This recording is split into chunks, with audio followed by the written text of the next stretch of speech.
In this video, we will discuss three coordination tasks in the economy, that is, what to produce, how to produce, and for whom to produce.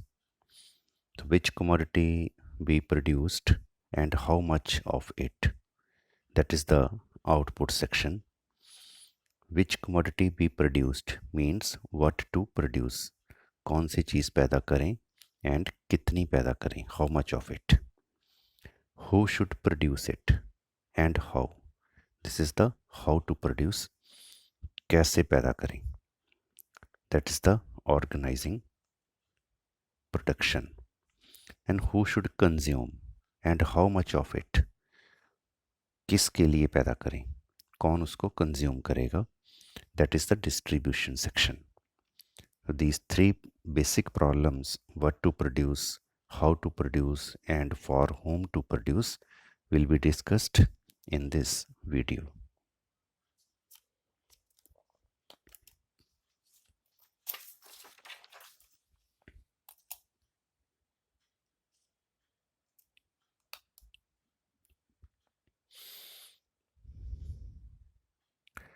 Now, first is the introduction.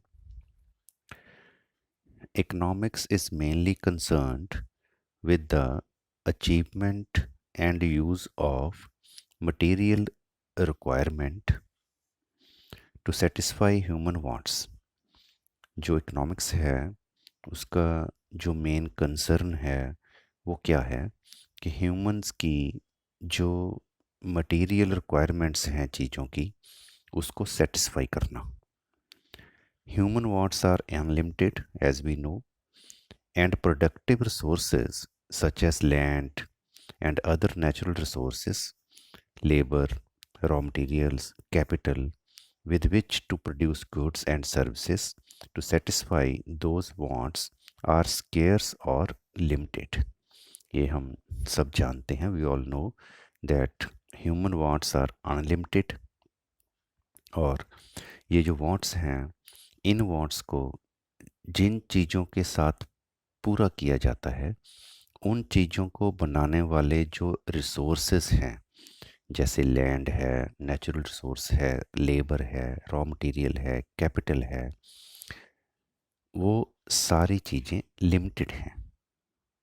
ये सारे factors जो हैं, सारे productive resources, these are the limited. With wants being unlimited and resources being scarce, we individually as well as collectively cannot satisfy all our wants. अब because of the unlimited wants and because of the limited resources, scarce resources, हम अपनी सभी ज़रूरतों को पूरा नहीं कर सकते.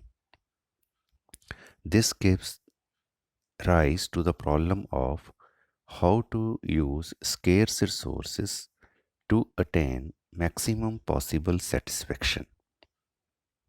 अब इसी वजह से wants unlimited and resources limited की वजह से हमें ये चूज़ करना पड़ता है कि हम अपने स्केर्स रिसोर्सेस को मैक्सिमम पॉसिबल हमें सेटिस्फेक्शन मिले इस तरीके से कैसे यूज़ करें.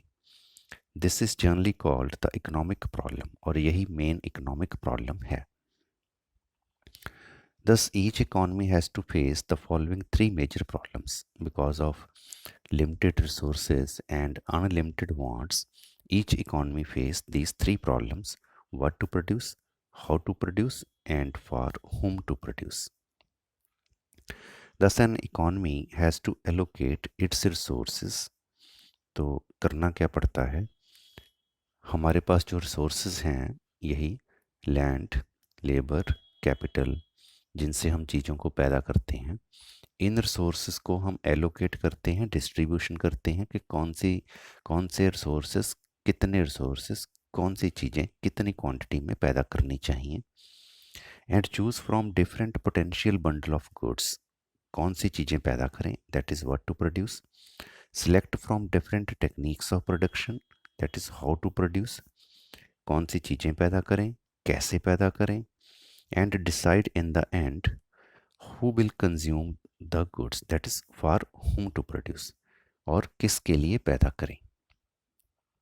तो ये जो 3 पॉइंट हैं, what to produce, how to produce, for whom to produce, ये हमने डिस्कस करने हैं one by one. First is what to produce.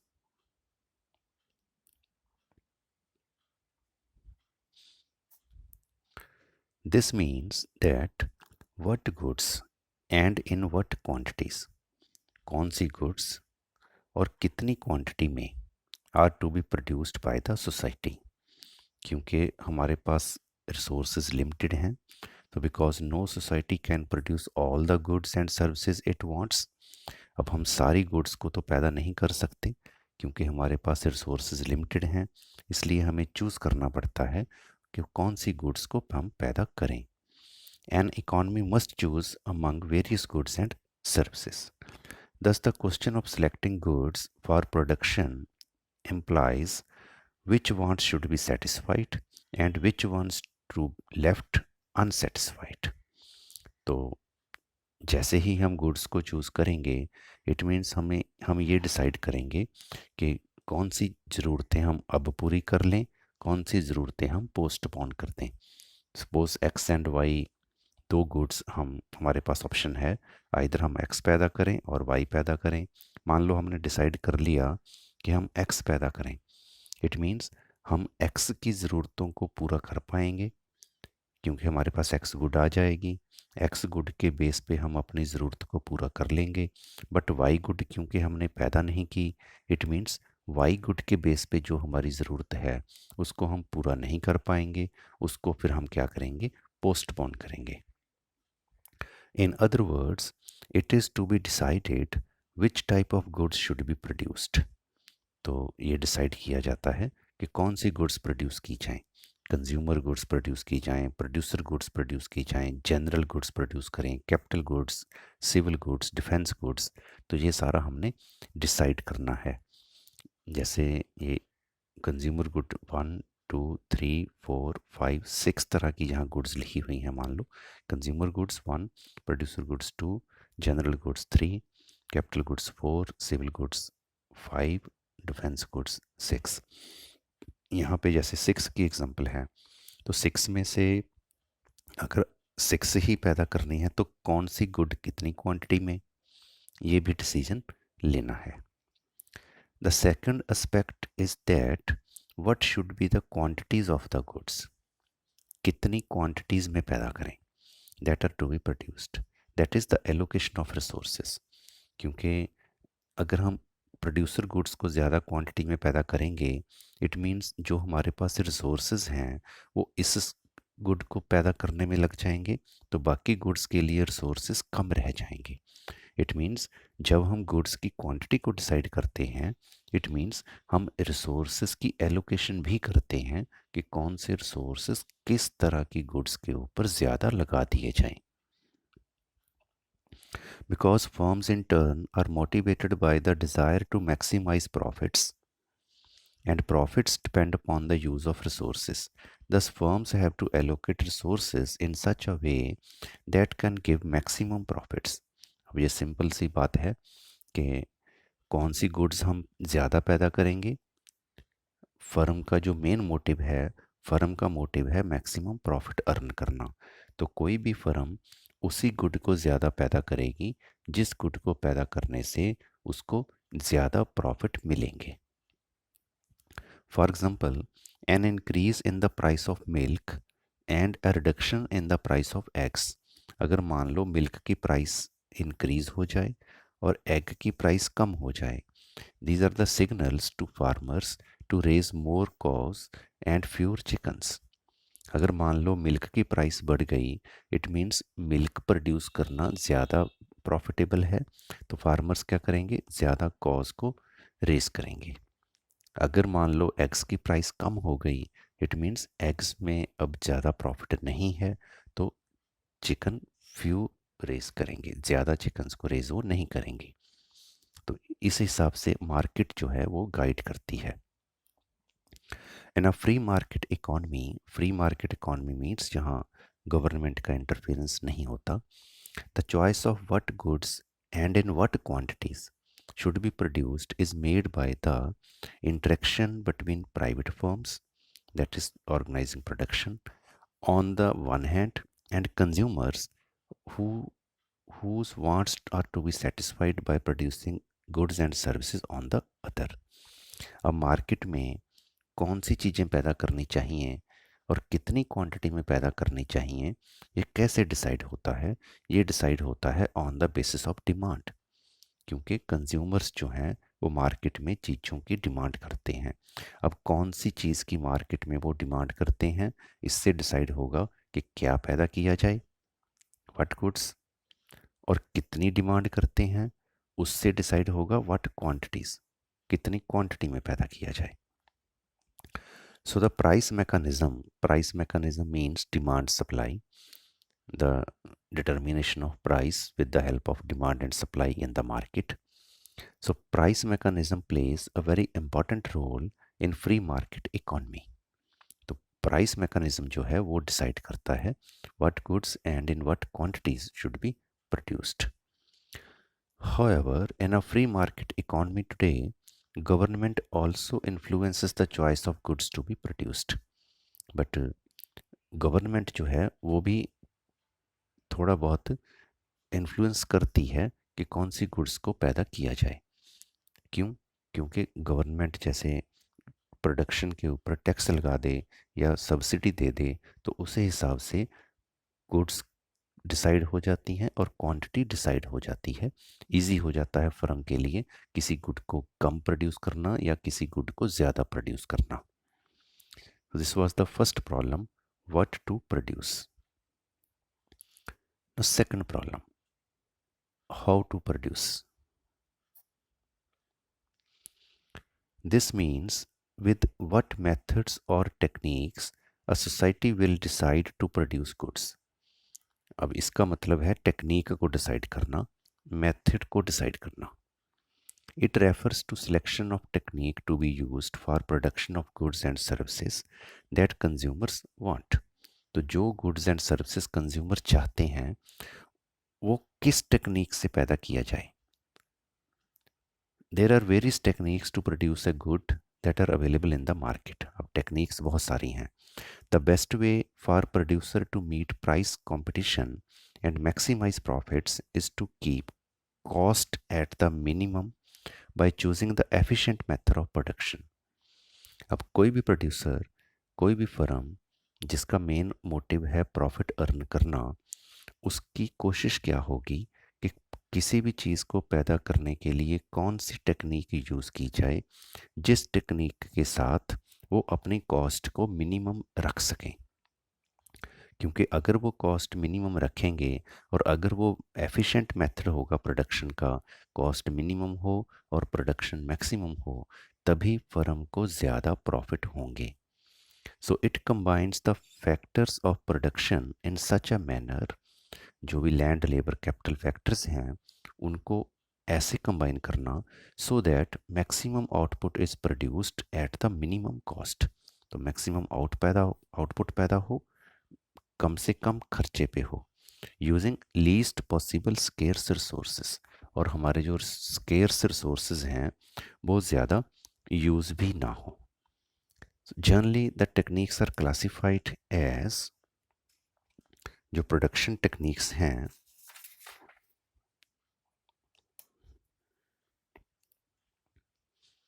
Production techniques दो तरह की हैं। One is the labour intensive technique, other is the capital intensive technique. Labour intensive technique क्या है?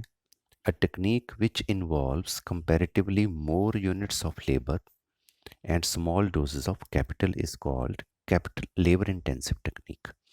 अब अगर मान लो किसी प्रोडक्शन को करने में कैपिटल के कंपैरेटिव लेबर ज़्यादा लगे, that is known as labour intensive technique. For example, cotton cloth can be produced with either handloom और ऑटोमेटिक लूम्स। अब क्लॉथ दो तरीके से पैदा किया जा सकता है, हैंडलूम और automatic looms. Production with technique of handlooms involves use of more labour. It means handlooms जो है that is the labour intensive technique. Now, what is capital intensive technique? A technique which involves the large amount of capital comparative to labor, जिसमें capital ज़्यादा लगे, that is technology, machinery जिसमें ज़्यादा लगे, it is known as the capital intensive technique. For example, the production of cloth with automatic looms of the modern mills involve use of more capital relative to labor. It means जो automatic looms से कपड़ा बनाना ये capital intensive technique है. Thus, a society has to choose whether it wants to produce with labor intensive or capital intensive methods of production. तो ये हमने decide करना है कि लेबर इंटेंसिव टेक्नोलॉजी यूज़ की जाए या कैपिटल इंटेंसिव टेक्नोलॉजी यूज़ की जाए. In a free market economy today, the government affects the choice of methods for producing goods through its fiscal and monetary policies. Fiscal policy क्या है, monetary policy क्या है, इसके ऊपर अलग से वीडियोस हैं. तो गवर्नमेंट जब ये पॉलिसीज़ बनाती है, गवर्नमेंट जब मेथड ऑफ प्रोडक्शन के ऊपर कोई सब्सिडी देती है, कोई टैक्स लगाती है, तो उससे भी डिसाइड होता है कि लेबर ज़्यादा यूज़ करनी चाहिए या कैपिटल ज़्यादा यूज़ करनी चाहिए. मान लो गवर्नमेंट ने कैपिटल के ऊपर subsidy they the, it means firm जो है कैपिटल को ज़्यादा यूज़ करेगी, तो कैपिटल इंटेंसिव टेक्नोलॉजी ज़्यादा यूज़ होगी. Obviously, the choice between different techniques would depend on the available supplies of different factors of production अब and their relative prices. अब क्योंकि फर्म का जो मेन मोटिव है वो प्रॉफिट कमाना है, तो प्रॉफिट कमाने के लिए फर्म कौन सी टेक्निक यूज़ करेगी. अगर मान लो लेबर सस्ती मिले, ज़्यादा क्वांटिटी में मिले, तो फर्म लेबर को ज़्यादा यूज़ करेगी. अगर कैपिटल सस्ती मिले, कैपिटल ज़्यादा क्वांटिटी में मिले, फिर फर्म कैपिटल को ज़्यादा यूज़ करेगी. मीन्स जिस टेक्निक को यूज़ करने से फर्म को ज़्यादा प्रॉफिट होंगे, फर्म वो टेक्निक यूज़ करेगी. Scarcity of resources demands that goods should be produced with the most efficient method. अब क्योंकि रिसोर्सेज की स्केर्सिटी है, कम है रिसोर्सेज, लिमिटेड हैं, इसलिए हमें क्या चाहिए, हमें वो टेक्निक यूज़ करनी चाहिए जिस टेक्निक से हम मिनिमम रिसोर्सेज को यूज़ करके मैक्सिमम प्रोडक्शन कर सकें. उसी को हम कहते हैं efficient method of resource use. Therefore, it is in society's interest, अब सबके इंटरेस्ट में है ये, that those techniques of production are used that make greater use of relatively abundant factors. अब फैक्टर्स कम हैं तो फैक्टर का ज़्यादा से ज़्यादा यूज़ हो जाए, एक फैक्टर फ्री ना रहे, उसका पूरा यूज़ हो जाए. And economise as much as possible on those factors which are relatively scarce. तो जो फैक्टर ज़्यादा हैं उनका ज़्यादा से ज़्यादा यूज़ हो, जो फैक्टर कम हैं उनका कम यूज़ हो. ना third problem, for whom to produce. For whom to produce means that who will get how much for consumption.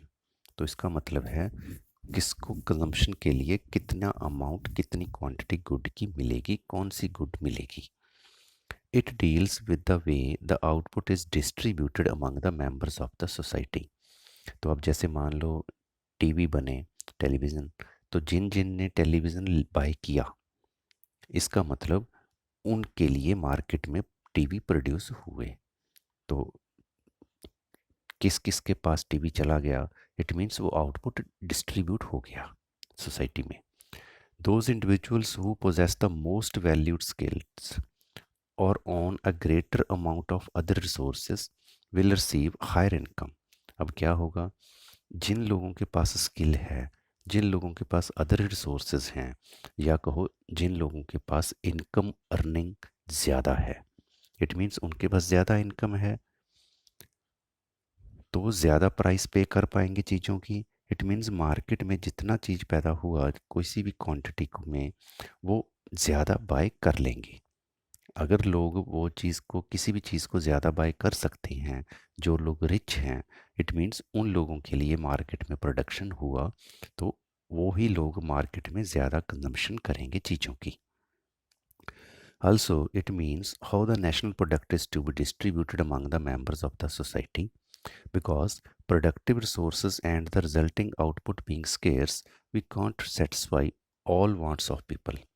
अब सभी लोगों की सारी ज़रूरतें तो पूरी हो नहीं सकती।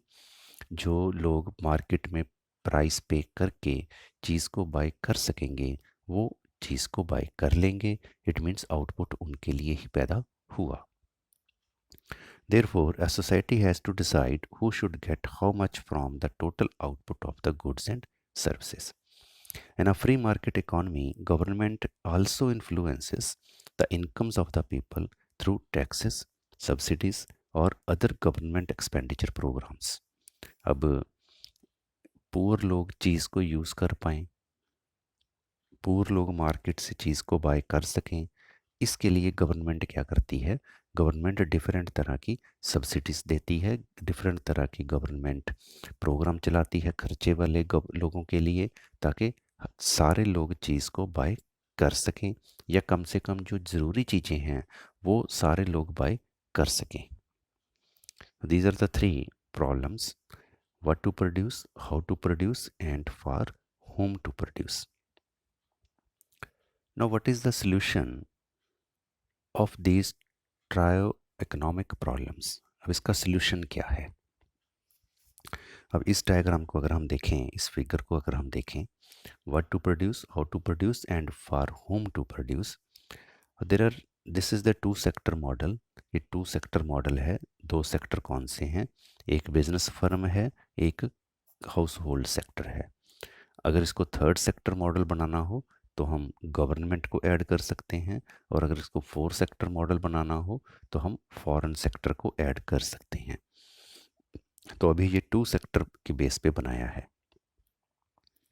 Now here this is a circular flow of a market economy. एक सर्कुलर फ्लो है। Consumers demand goods and services. कब कंज्यूमर को गुड्स एंड सर्विसेज चाहिए, वो कहाँ जाएगा? वो जाएगा मार्केट में। इसको हम कहते हैं प्रोडक्ट मार्केट, क्योंकि गुड्स एंड सर्विसेज जो हैं वो प्रोडक्ट है। And the producer supply these goods and services in the market. अब जो प्रोड्यूसर है उसने गुड्स को सेल करना है, तो सेल करने के लिए वो कहाँ जाएगा? मार्केट में। तो कंज्यूमर यहाँ पे आएगा चीज़ को बाय करने के लिए, डिमांड करने के लिए। प्रोड्यूसर यहाँ पर आएगा चीज़ को सेल करने के लिए, सप्लाई करने के लिए। तो इस सप्लाई के बेस पर, इस डिमांड के बेस पर यहाँ पे क्या होगा? It determines the price of goods and services. तो उस प्राइस के बेस पे ही हमें पता चलेगा कि कौन सी गुड को पैदा करें और कितनी क्वांटिटी में पैदा करें, क्योंकि कौन सी गुड लोग डिमांड कर रहे हैं प्रोडक्ट मार्केट में और कितनी क्वांटिटी में डिमांड कर रहे हैं। This is the top side. Now this is the bottom side. Business sector demands inputs.